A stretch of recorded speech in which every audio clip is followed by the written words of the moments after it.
The final part of our Ireland series is today. We are going to take you to Giant's Causeway.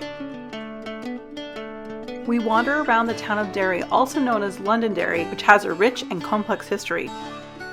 A strategically important walled city with a tumultuous past. A symbol of Northern Ireland's giant spirit, we visit the Titanic Museum, telling the story of RMS Titanic from her conception, through her construction and launch, to her maiden voyage. And the guys love Game of Thrones, so we had to do their studio tour. This tour offers a deep dive into the world of Westeros, showcasing iconic sets, props, costumes, and interactive exhibits. We get up close to the Great Hall, the Hall of Faces, and the destroyed throne room.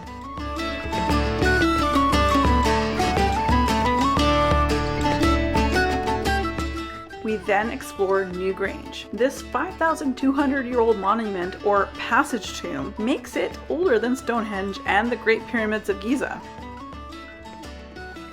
And no trip to Ireland would be complete without visiting the Guiness Factory. We actually booked the connoisseur experience, which is a tasting and storytelling journey. Can you believe it? All three of us passed with flying colors on the pint pour. So we hope you can hitch a ride to watch our fourth and final part of our trip to Ireland. And yes, we had a few pints. Solange, everyone. Here we are at the Giant's Causeway.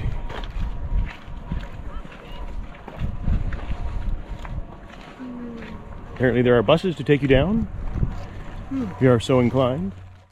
We chose the beautifully scenic version and just walked down. It only takes about 20 minutes or so to get down to the actual causeway. Hey Kim! Hi! Where are you at? Giant's Causeway! In Northern Ireland. Yes! This is awesome! Here's the causeway. I think it was that Fingal built over to Scotland. Called giant basalt columns. This UNESCO World Heritage Site is a remarkable geological formation in Northern Ireland, known for its approximately 40,000 interlocking basalt columns. These unique hexagonal columns are the result of a volcanic eruption and subsequent cooling process that occurred around 50 to 60 million years ago. Here we are at the end of the trail, the Giant's Causeway. Can't go any further. They put up a little barrier because apparently some rocks came down and that's all a problem right now. A little too unstable, so we can't go. But the trail goes off and around just over there. And there's this really cool little inlet that I really wouldn't want to take a boat into. We headed back the way we came on the trail, and of course we came to amazing views, but a lot of stairs. We walked the 162 shepherd steps that led up to the top of the Giant's Causeway. Here we are, the top of the cliffs, the Giant's Causeway. We have lots of sheep, Scotch broom. We're just saying, no wonder Scotch broom took off on Vancouver Island. The weather's almost identical. We all recommend the Giant's Causeway. Next stop, Londonderry, or Derry if you prefer. The murals in this town are a powerful visual representation of the city's turbulent history, particularly during the Troubles. They serve as a form of public art, memorial, and social commentary, often depicting key events, figures, and symbols related to the conflict and its aftermath. Approximately 3,600 people died as a result of the Troubles in Northern Ireland. This conflict, which lasted from the late 1960s to 1998, involved Republican and Loyalist paramilitary groups. Derry is the only remaining completely walled city in Ireland. The walls, built between 1613 and 1618, are a significant historical landmark and offer a unique perspective of the city. They are a popular spot for walking, just like what we're doing right now. Measured almost 1 mile and constructed between 1613 and 1618. The walls were originally built to protect the city's inhabitants from political attacks, particularly during the plantation of Ulster. Church of Ireland Anglican. St. Augustine's Church.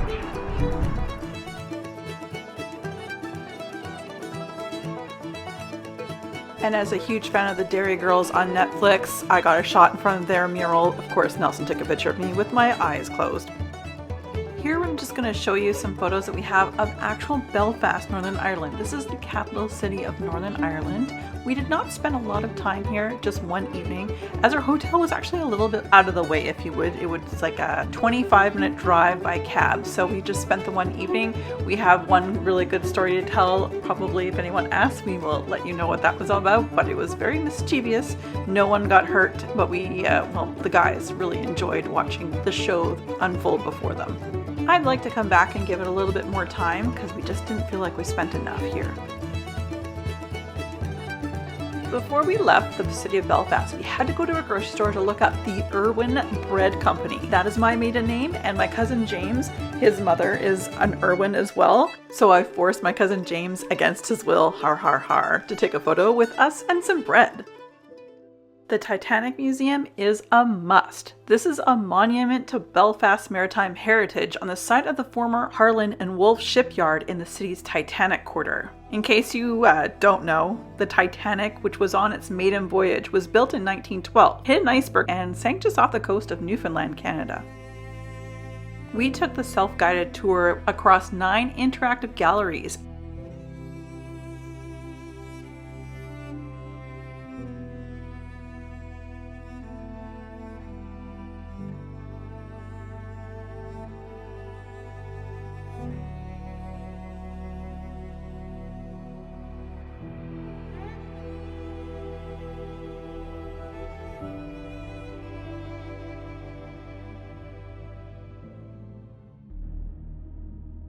Next up on our Ireland trip was the Game of Thrones studio tour. We went to the little holding area, then we went onto a bus. I think it was about a 45-minute drive, and then we came to the studio, and it was pretty cool. Considering I'm not a really big fan, like I've not watched a singular episode, but the guys, this was definitely for Nelson and James.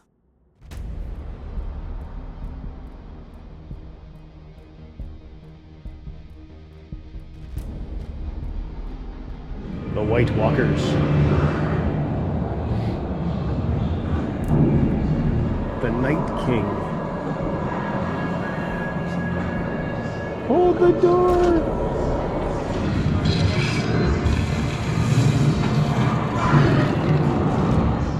Located in Banbridge, Northern Ireland, the Game of Thrones studio tour is a behind-the-scenes experience that allows visitors to explore the sets, costumes, props, and other elements that brought the hit HBO series to life. This is a self-guided tour through over 100,000 square feet of interactive exhibits, offering a deep dive into the world of Westeros.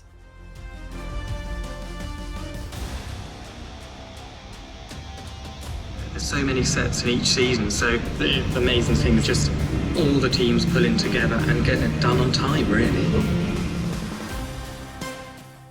I know the guys both absolutely loved this tour. Myself, who's never actually watched an episode, I can appreciate everything here in this space. The amount of detail to everything was unbelievable. And as a person who has actually worked a little bit dabbling in movies and TV, I can appreciate the time and creativity that many of these professionals definitely had when working on set.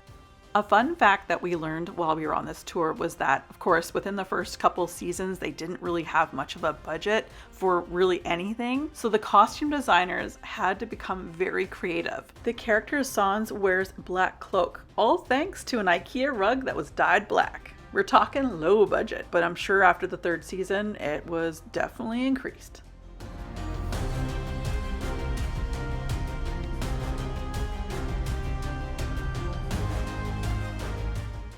We spent a few hours here, and one of my favorite spots was here in this more interactive section, and I think anybody, even if you're not a fan, you'll have fun.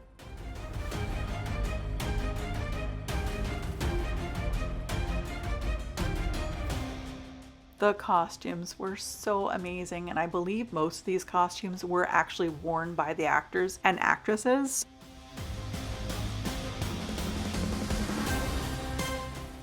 You guys remember the Starbucks cup incident on the table? Yeah, I still remember that, and yet I've never watched an episode, but I'll always remember continuity.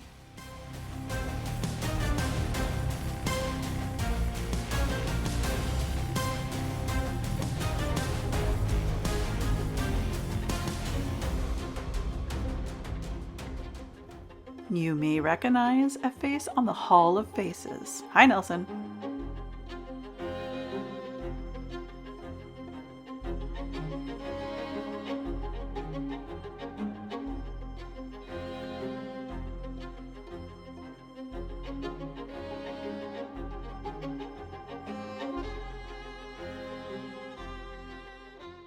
The tour culminates in the throne room, featuring the original Iron Throne.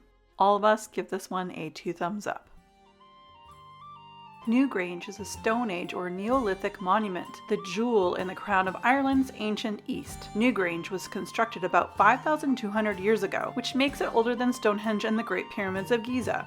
The mound is ringed by 97 large curbstones, some of which are engraved with symbols called megalithic art. New Grange was built by a farming community that prospered on the rich lands of the Boyne Valley. This ancient temple is a place of astrological, spiritual, religious, and ceremonial importance. In recent years, LiDAR and geophysical surveys have revealed that there are buried remains of further ceremonial structures. The intent of the Stone Age farmers who built New Grange was undoubtedly to mark the beginning of the new year. In addition, it may have served as a powerful symbol of victory or life over death. All 3 of us enjoyed visiting here, and we would come back. There's just something about being in the presence of something so old, and you were so very new and shiny. The setting was beautiful, and remember, this was March in Ireland. Normally it rains a lot.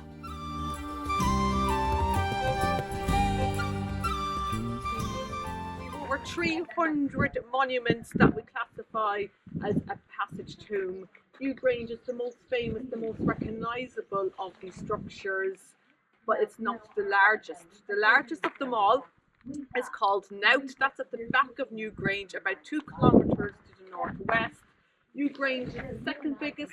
The third largest of them all is called Doubt, obscured from view over to the northeast. These 3 great mounds, not only the largest in this country, but right across northwest Europe, because you get similar type of structures right along the Atlantic seaboard, Spain, Portugal, and right up as far as Scandinavia. So New Grange has been radiocarbon dated to 3200 BC. This is the focal point of this ritual landscape. New Grange is a place that people would gather and congregate to mark a specific time of the year. And the time that is important here at New Grange is the midwinter solstice, the shortest day that we still celebrate to this day in around the 21st of December. New Grange is built deliberately to capture the rising sun on those mornings. New Grange is in use for about 500 years, and then it is abandoned. So if you haven't realised already, the facade that you see today, it is a modern reconstruction done so during the archaeological excavations, but using the original stone that was found on site. So in a few minutes, when we're making our own way in, you're literally following in the footsteps of people from over 5,000 years ago. They take approximately 12 people at one time. We are not able to film there, but oh my gosh, how special did it ever feel? And I can imagine how cool it would be to be there on winter solstice. Very cool. And the grand finale of our trip to Ireland is, of course, visiting the Guiness Factory. This was exciting. We have so much to talk to you about. If you ever want to book this, we have so many tips. The first thing you see is the plethora of gifts that they sell. And yeah, we did some damage.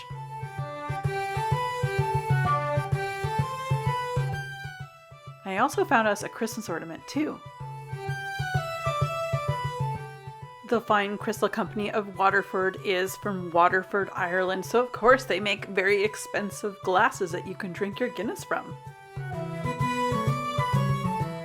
In 1759, Arthur Guinness signed a 9,000-year lease for the St. James Gate Brewery in Dublin. It's only £45 a year. We booked the very last connoisseur tour at 4 p.m. and boy are we glad that we did. This place was amazing. This is a premium tasting experience for Guinness enthusiasts. It offers a luxurious and exclusive setting where Guinness experts guide participants through a tasting of different Guinness varieties, including Guinness Draught, Guinness Original, and Guinness Foreign Extra Stout. We highly recommend this tour. Even if you're not a huge Guinness fan, the experience is amazing. There was only 15 of us in the room. As you can see, James is a little blurry. That's kind of how we felt when we walked out of this. Our badges of honor were on paper as well as a buzz. Congratulations to all of us. We got out of our connoisseur tour just a little bit after 5, so about an hour, and then we decided to walk through this entire, if you will, museum and the how-tos and the whys about creating Guinness. It was truly remarkable and just awesome experience, and as we will mention in a bit, this was the best time to do it.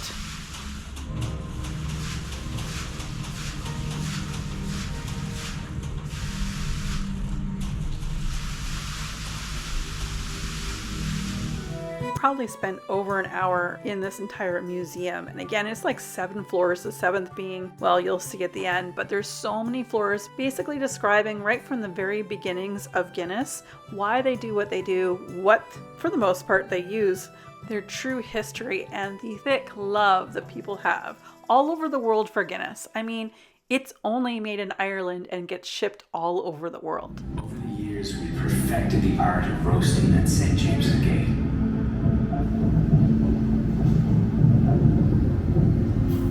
We roast at exactly 232 degrees. Any higher, the barley catches fire.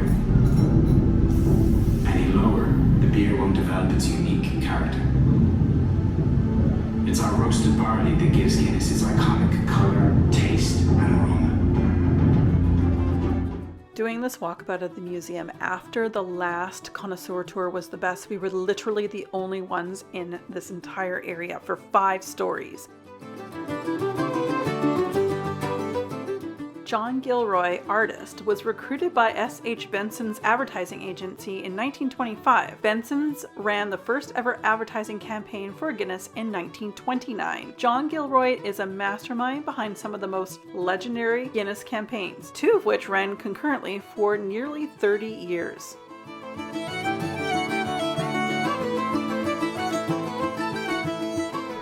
Yeah. Book your connoisseur thing event first. Make it the last one of the night. The 4 o'clock one is the one we went on. Don't come at peak season. Yeah. To add that, we did the connoisseur tour. We're done by about 5:30, and then we wandered around the museum, and then we came up here to the 7th story, to the Gravity Bar, which is spectacular. The views are pretty good of Dublin, let me tell you. And this is where we get our complimentary pint. Yeah, the key here is that you have to let it sit. Patience is the virtue. Making sure the Guinness side is out. Watching the bazillion bubbles.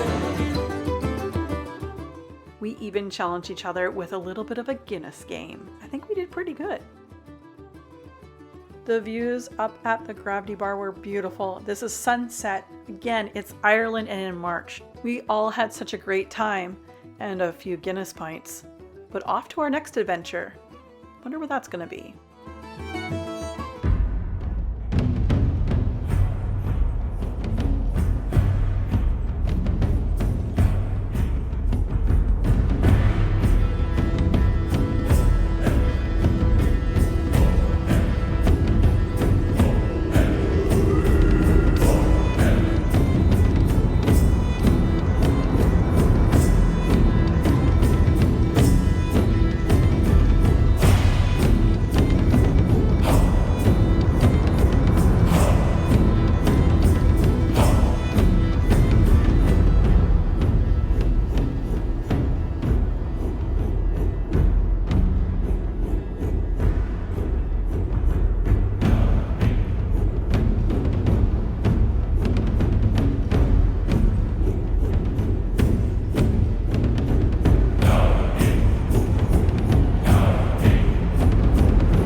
Hope you can hitch a ride with us on our epic tour of Iceland.